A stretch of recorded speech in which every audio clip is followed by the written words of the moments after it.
Bismillahirrahmanirrahim. Assalamualaikum warahmatullahi wabarakatuh. Waalaikumsalam warahmatullahi wabarakatuh. Alhamdulillahirabbil alamin. Alhamdulillahilladzi 'allama bil qalam. 'Allamal insana ma lam ya'lam.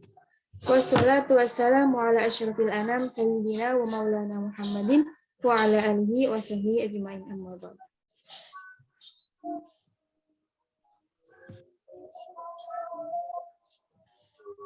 Yang kami hormati dosen mata kuliah materi hadis MA atau SMU, yakni Bapak Dr. Andes Asep Hardi MAG, dan teman-teman PAI kelas 3F yang seperjuangan. Perkenalkan, kami dari kelompok 3, saya Tazkiyatun Nisa, dan 2 rekan saya, ada Wahyu Andrian dan Zahra Nur Afifah.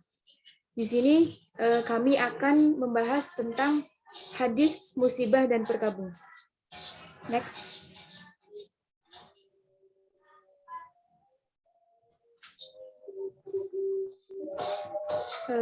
Bismillah. Kata musibah sudah sangat populer di kalangan masyarakat Indonesia. Dalam Kamus Besar Bahasa Indonesia, musibah diartikan dengan kejadian atau peristiwa menyedihkan yang menimpa, yang kedua malapetaka atau bencana. Nah, dari pengertian tersebut, dapat dikatakan bahwa musibah adalah semua kejadian atau peristiwa yang menimpa manusia atau seseorang, baik yang bersifat ringan maupun yang berat, yang sering kita sebut dengan berbagai bencana, seperti bencana alam, berupa banjir, kebakaran, tanah longsor, angin puting beliung, dan gempa bumi. Dalam tafsirnya, Ibnu Katsir mengemukakan bahwa Allah menyatakan tiada sesuatu pun yang terjadi di alam ini melainkan dengan kehendak dan kekuasaan Allah Subhanahu wa taala. Sedang siapa yang beriman kepada Allah, pasti ia akan rela pada keputusan Allah, baik qada maupun qadarnya Allah atau takdirnya Allah.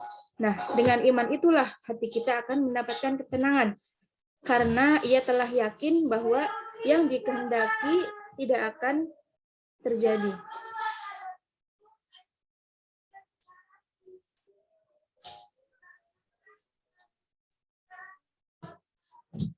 Materi berikutnya akan dilanjutkan oleh rekan saya.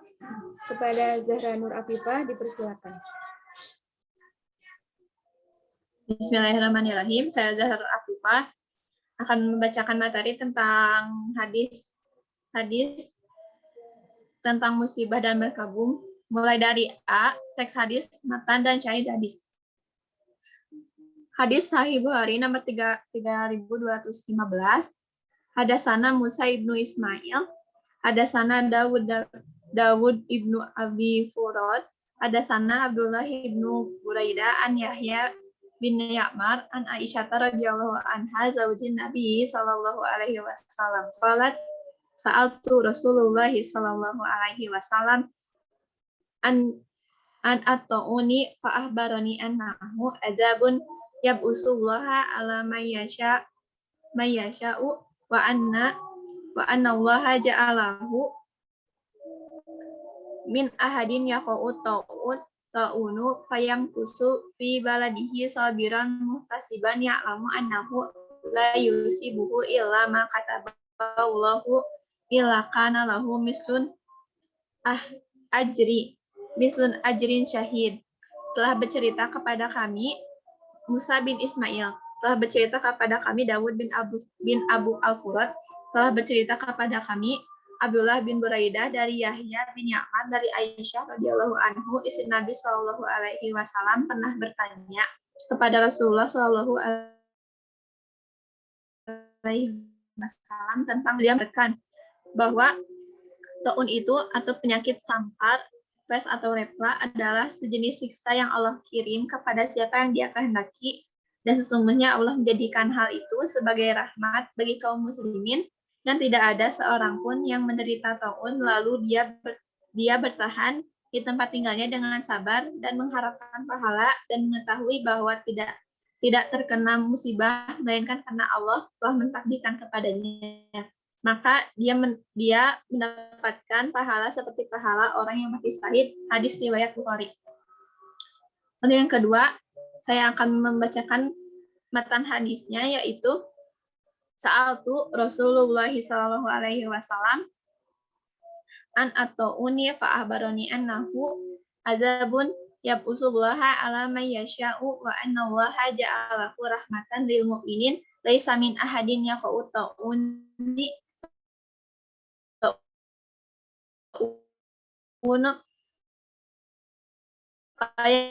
yang kusmuh la annahu la yusibuhu illa ma kataballahu illa kana lahu mislun ajrin syahidin. Lalu syahid hadis ada 2. Yang pertama Sahih Bukhari nomor 5293 yang berbunyi hadasana Ishaqun ahbarona Dabanun hadasana Dawud bin Abi Al-Furqan hadasana Abdullah bin Buraidah an Yahya bin Ya'mar an Aisyata zaujin Nabi sallallahu alaihi wasallam annaha ahbarana annahu sa'altu Rasulullah sallallahu alaihi wasallam annahu at-ta'unu fa ahbarani Nabiyullah sallallahu alaihi wasallam annahu kana azaban yabusullaha ala may yasha'u faja'alahu lahu rahmatan lil mu'minin falaysa min abdin yaqa'u ta'uni fayamkusu fi baladin sabiran ya'lamu annahu lam yusibuhu illa ma kataballahu lahu illa kana lahu mislun ajrin syahidin taba'ahu an-Najru an Dawud. Lalu Sahih Bukhari nomor 6129 hadasana Ishaq bin Ibrahim Al-Hanzaliyu akhbarana Najru hadasana Dawud bin Abi Furad an Abdullah bin Buraidah an Yahya bin Ya'mar anna Aisyah radhiyallahu anhu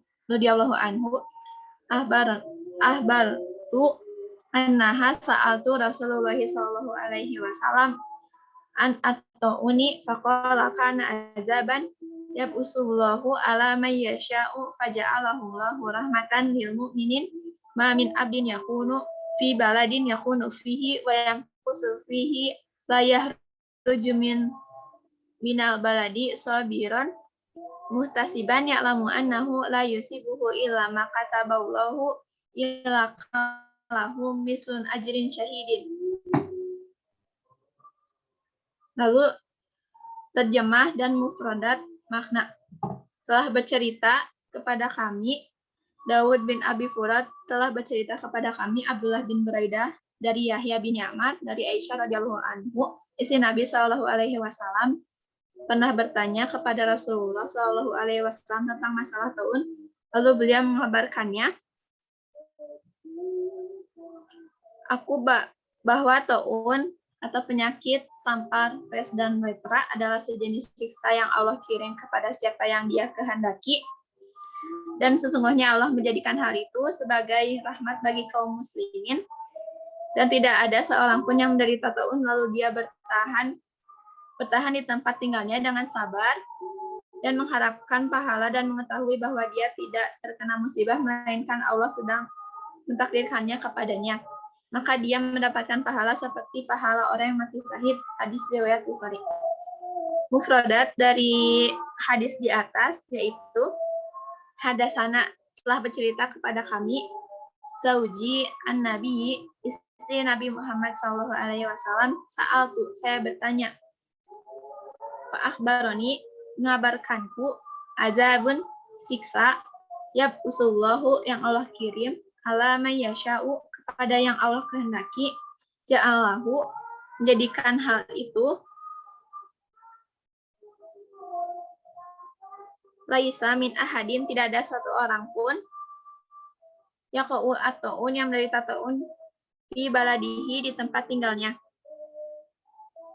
La yusibuhu, tidak terkena musibah, illa ma kataballahu, melainkan karena Allah telah mentakdirkannya kepadanya, ajrin syahidin, pahala orang yang mati syahid.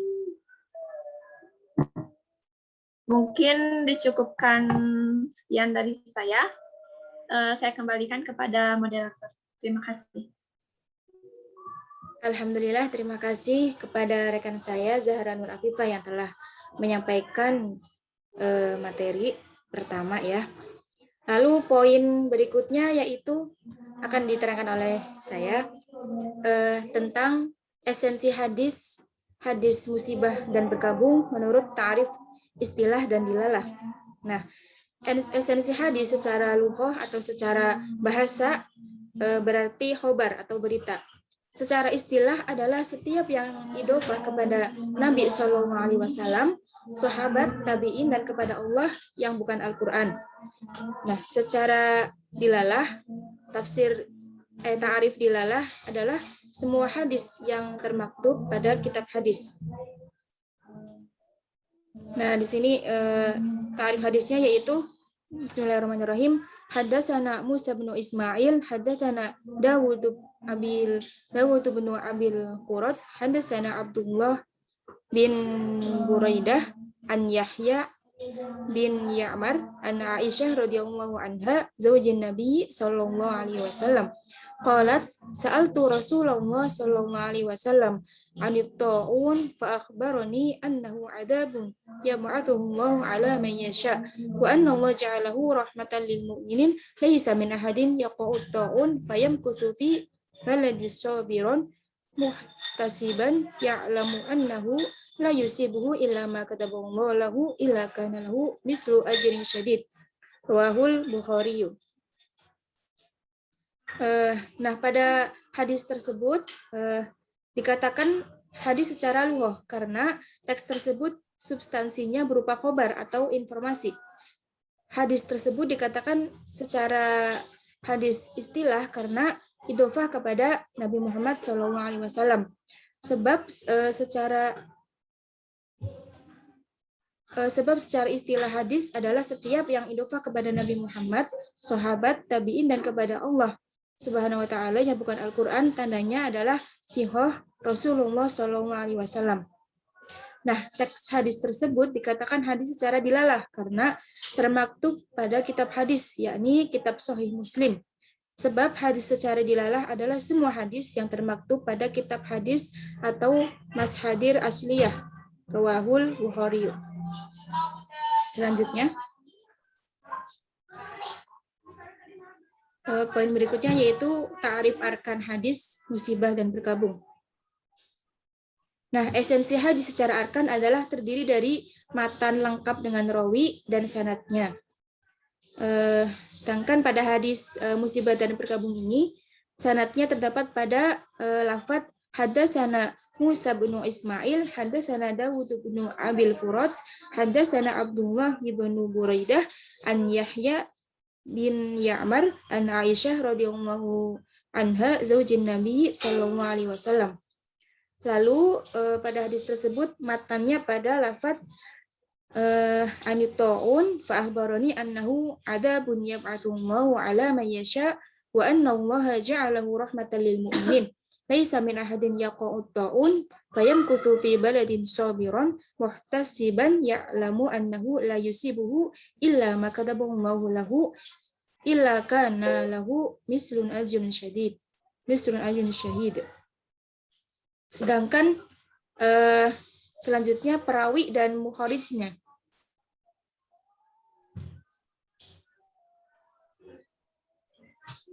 Pada perawi dan mukharijnya yang Bismillahirrahmanirrahim, Siti Aisyah sebagai urutan periwayat pertama, sahabat Yahya bin Ya'mar sebagai periwayat kedua, sahabat Abdullah bin Buraidah sebagai periwayat ketiga, Daud bin Abil Qurats sebagai periwayat keempat, Musa bin Ismail sebagai periwayat kelima, dan Imam Bukhari sebagai periwayat keenam. Dan Imam Bukhari juga termasuk mukharij hadis pada hadis musibah dan berkabung ini. Lalu berikutnya tentang kualitas hadis pada hadis musibah dan berkabung. Nah, hadis ini merupakan hadis sahih karena sanadnya bersambung. Setiap hadis yang rangkaian sanadnya bersambung diriwayatkan oleh perawi yang adil dan dobit. dari awal sampai akhir sanad. Tidak terdapat di dalamnya syadz dan illah. Berikutnya tasih dan i'tibar hadis tentang musibah dan berkabung. Nah, tasih dalam hal ini berarti penganalisisan hadis melalui pengkajian rawi, sanad dan matan sesuai dengan kaidah. Terdapat dua kategori terkait kualitas hadis, yaitu makbul dan mardud. Makbul artinya hadis yang diterima serta dapat dijadikan sebagai hujah. Sebaliknya, hadis mardud tidak dapat diterima dan tidak dapat dijadikan sebagai hujah. Kemudian karena pada pembahasan poin sebelumnya, hadis ini dikatakan sahih dengan kata lain makbul, yang telah dikemukakan pula terhadap perawi tersebut dalam nama-nama para perawi. Nah, hadis ini pula tidak bertentangan dengan Al-Quran, serta sanadnya bersambung atau mutasil sampai kepada Rasulullah SAW. Sebelum dilakukannya al-i'tibar atau i'tibar hadis terlebih dahulu, dilakukan kegiatan takhrij hadis. Nah, sebagai langkah awal penelitian untuk hadis yang akan diteliti, maka seluruh sanad hadis dicatat dan dihimpun untuk kemudian dilakukan kegiatan i'tibar. I'tibar menurut bahasa al-i'tibar, masdar dari kata i'tabara. Sedang makna i'tibar adalah memperhatikan atau meninjau suatu perkara untuk mengetahui suatu jenis lainnya. Hadis tentang musibah dan berkabung ini didapatkan pada kitab Fathul Bari Ibnu Hajar, jilid 10, halaman 277. Dan termasuk hadis nomor 3215, Sahih Bukhari, hadis nomor 3215. Baik, mungkin cukup sekian dari saya. Selanjutnya akan dijelaskan oleh rekan saya. Kepada Wahyu Andrian, dipersilakan. Baik, terima kasih. Saya akan membacakan tahamul hadis. Menurut bahasa, tahamul merupakan masdar dari fi'il madhi tahmal atau tahmahala yatakamalu yatakamulan, yang berarti menanggung, membawa, atau biasa diterjemahkan dengan menerima. Berarti tahamul al-hadis menurut bahasa adalah menerima hadis atau menanggung hadis. Sistem periwayatan atau kaifiyat tahamul wal alda dari hadis tersebut dapat dipahami dalam teks di bawah ini.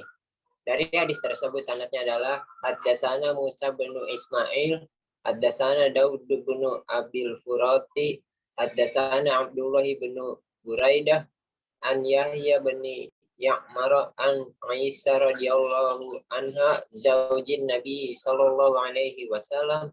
Qalat sa'altu Rasulullah sallallahu alaihi wasallam. Lafaz sanadnya adalah lafaz haddatsana sa'altu. Maksudnya Abu Yahya bin Ya'mar pernah mendengar cerita dari Aisyah radhiyallahu anhu, istri Nabi Muhammad sallallahu alaihi wasallam. Lafaz sa'altu Rasulullah sallallahu alaihi wasallam artinya saya bertanya kepada Rasulullah sallallahu alaihi wasallam, menunjukkan bahwa Aisyah radhiyallahu anhu menerima hadis dari Rasulullah sallallahu alaihi wasallam dengan cara mendengarkan. Maksudnya Aisyah radhiyallahu anhu menerima hadis dari hadapan Rasulullah sallallahu alaihi wasallam, lalu Rasulullah mengabarkan kepada Aisyah radhiyallahu anhu bahwa penyakit taun adalah penyakit yang Allah kirim kepada siapa yang Allah hendaki. Selanjutnya, munasabah hadis. Munasabah hadis tentang musibah dan berkabung. An Amir bin Sa'd bin Abi Waqqas an Abi annahu sami'ahu yasalu Asamata bin Zaidin mada sami'ta min Rasulillah sallallahu alaihi wasallam fit'uni faqala Usamatu qala Rasulullah sallallahu alaihi wasallam at-ta'unu rijasun ursila ala ta'ifati min bani Israila au alaman kana qablakum faidas sami'tum bihi birdi fala taqadamu alaihi wa ida waqa'a bi'ardin wa antum biha fala takhruju firaran minnahu qala abun nadri la yukhrijukum ila firara min. Hadis di atas memiliki kesamaan isi atau hukum dengan hadis dalam lafaz sahih Bukhari yang berbunyi an Aisyah radhiyallahu anha zaujin Nabi sallallahu alaihi wasallam qalat sa'altu Rasulullah sallallahu alaihi wasallam an at-ta'uni fa akhbarni annahu ajabi ya'asullahu alaman yasha'u wa anna Allah ja'alahu rahmatan lil mu'minin laisa min ahadi yaqut ta'unu fayamkusu fi baladihi sabiran muhtasiban ya'lamu annahu la yusiqu ila ma kataballahu lahu ila kana lahu mithlu ajri syahid. Dari Aisyah radhiyallahu anhu, istri Nabi Shallallahu alaihi wasallam berkata, aku pernah bertanya kepada Rasulullah Shallallahu alaihi wasallam tentang masalah taun. Lalu beliau mengabarkan aku bahwa taun atau penyakit sampar, pes, lepra adalah sejenis siksa yang Allah kirim kepada siapa yang Dia kehendaki. Dan sesungguhnya Allah menjadikan hal itu sebagai rahmat bagi kaum muslimin dan tidak ada seorang pun yang menderita taun. Lalu dia bertahan di tempat tinggalnya dengan sabar dan mengharapkan pahala dan mengetahui bahwa dia tidak terkena musibah melainkan karena Allah telah mentakdirkan kepadanya. Maka dia mendapatkan pahala seperti pahala orang yang mati syahid. Selanjutnya, istinbat ahkam dan hikmah. Melakukan metode karantina yang telah diperintahkan Rasulullah Shallallahu alaihi wasallam untuk mencegah wabah tersebut menjalar ke negara-negara lain. Mendirikan tembok di sekitar daerah yang terjangkit wabah seperti yang disunahkan Rasulullah Shallallahu alaihi wasallam. Menjanjikan bahwa mereka yang bersabar dan tinggal akan mendapatkan pahala sebagai mujahid di jalan Allah. Sedangkan mereka yang melarikan diri dari daerah tersebut diancam malapetaka dan kebinasaan. Hikmah hadis. Dalam ajaran Islam, wabah atau taun atau virus tertentu sebagai bentuk yang selama ini memilih jalan dan suka berbuat kerusakan. Adapun taun yang menimpa orang-orang yang beriman diyakini sebagai rahmat atau kebaikan dari Allah Subhanahu wa taala bagi orang-orang mukmin yang berusaha berlindung dari buruknya wabah, misalnya dengan menetap di rumah atau stay at home. Dengan penuh keyakinan, tawakal, kesabaran, dan harapan akan memperoleh pahala dari sisi Allah Subhanahu wa taala. Bahkan baginya adalah balasan pahala seperti orang yang mati syahid. Meskipun dia masih hidup, maka berdasarkan keumuman lafaz dari hadis Nabi Shallallahu alaihi wasallam, orang mukmin yang meninggal dunia karena terkena wabah penyakit tersebut tetap dikategorikan sebagai orang yang mati syahid. Baik, sekian dari saya. Terima kasih, selebihnya saya kembalikan kepada moderator. Alhamdulillah, terima kasih kepada saudara Wahyu. Maka dari itu saya di sini akan menarik sedikit kesimpulan dari materi-materi yang telah disampaikan, yaitu musibah yang dimaksudkan sebagai sesuatu yang menimpa, mencakup hal-hal yang buruk maupun yang baik. Tetapi bagi sebagian orang atau kebanyakan orang itu memandang sesuatu itu sebagai musibah jika dalam bentuk bencana atau malapetaka atau yang tidak dia sukai. Nah, dan sedikit orang yang melihat dan menyadari berbagai kenikmatan yang tidak disikapi dengan baik sebagai suatu musibah yang dapat menggoyahkan dan merusak.